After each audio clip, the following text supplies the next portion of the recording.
brains have created a certainty around certainty.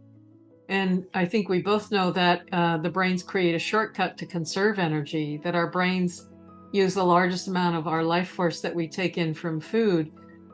And it creates these shortcuts to sort, to create plans and rules for how we move in the world. It seems like knowing that and bringing in another level of awareness could actually help us expect the unexpected.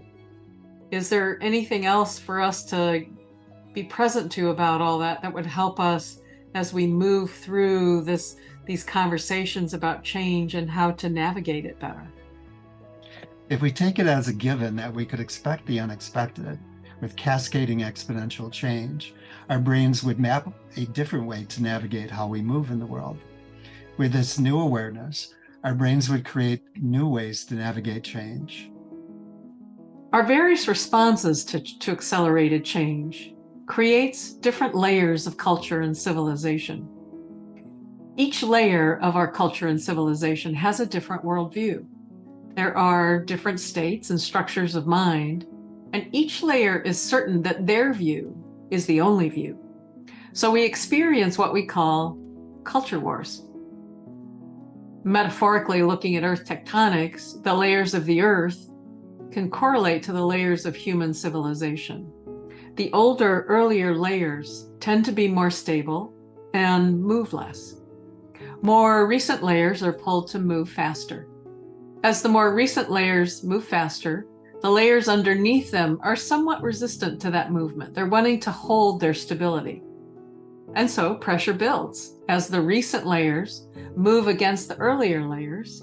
At a certain point, to relieve the pressure, there's a shaking up that we call earthquakes. These worldviews are what created different eras and layers of civilization and culture.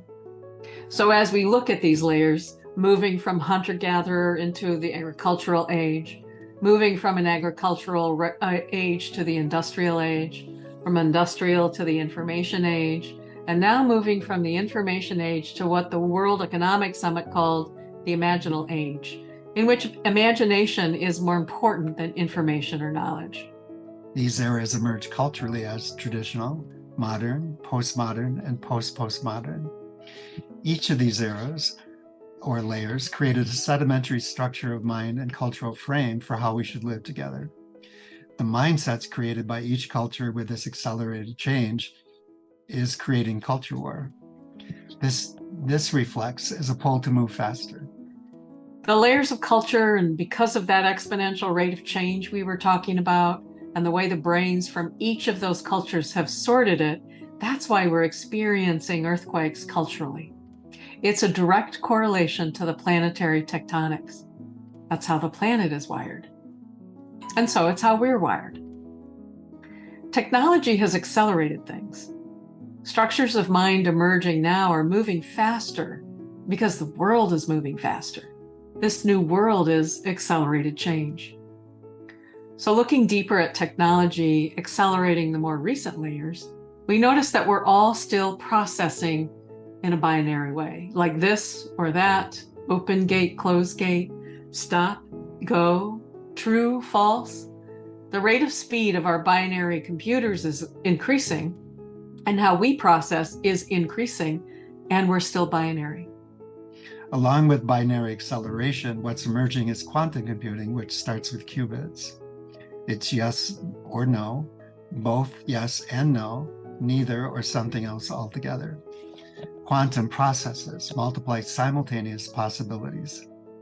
Recent research in quantum is already moving past qubits. Now, potentially processing 10 or more possibilities all at once opens the possibility that we can be present to all layers of culture and its movement, multiple simultaneous layers of the global ecosystem, and multiple fronts that are created by multiple simultaneous disruptions as one elegant equation. There are ways of being present to those who have a sense of their highest ideal of life is being challenged by the transformation in this new age. That could completely transform the world as we know it, and who we would need to be in the presence of that, seems to me there's new skills that we really do have to upgrade. In fact, it seems like, well, we know there are ways of being present to those who have a sense that their highest ideal of life is being challenged by the kind of transformation that you're pointing to.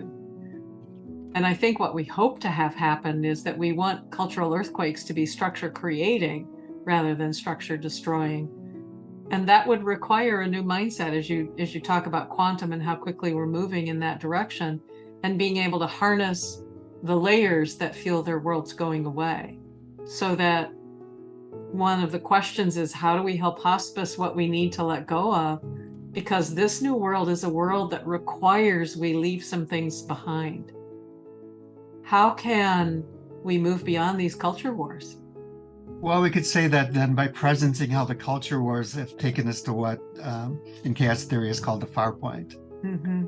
A place where we then have the opportunity to integrate multiple simultaneous layers so that we can move to multiple simultaneous possibilities. And then from the far point, how do we cultivate new states and structures of mind for our next level of mutually living together? And we could say then, as we're presencing the latest developments of the metaverse, Mm-hmm. that the accelerated pace of the creation of the metaverse requiring then the co-creation, evolution for multiple simultaneous possibilities. Wow. Now an emergent call of our time. And from this level of awareness, then we can care for each other in new ways. We are the HuPerson Project. This is the WYRK work to be done. Come join us. Let's have a conversation.